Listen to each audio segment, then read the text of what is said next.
Rajahmundry central జైలులో పలు సంఘటనలు వివాదాస్పదం అవుతున్నాయి. అసలు జైలులో ఏం జరుగుతుందనే అనుమానాలు వ్యక్తమవుతున్నాయి. జైళ్ల శాఖ డీఐజీ రవికిరణ్ జైలు అధికారులకు సడన్ గా మెమో ఇవ్వడంపై చర్చ జరుగుతోంది. జైలులో ఏ సంఘటనలు జరిగినా ముందుగా తన దృష్టికి తీసుకురావాలని, పత్రికలకు మీడియాకు సమాచారం ఇస్తే కఠిన చర్యలు తీసుకుంటామని మెమో జారీ చేశారు. దీనిపై అధికారులు, ఉద్యోగుల్లో ఆందోళన మొదలైంది.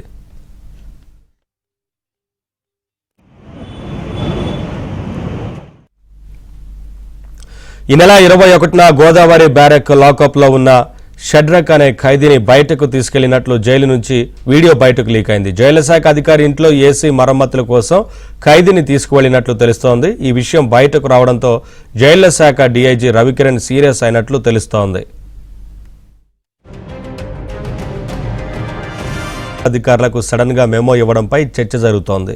జైలులో ఏ సంఘటనలు జరిగినా ముందుగా తన దృష్టికి తీసుకురావాలని, పత్రికలకు మీడియాకు సమాచారం ఇస్తే కఠిన చర్యలు తీసుకుంటామని మెమో జారీ చేశారు. దీనిపై అధికారులు, ఉద్యోగుల్లో ఆందోళన మొదలైంది.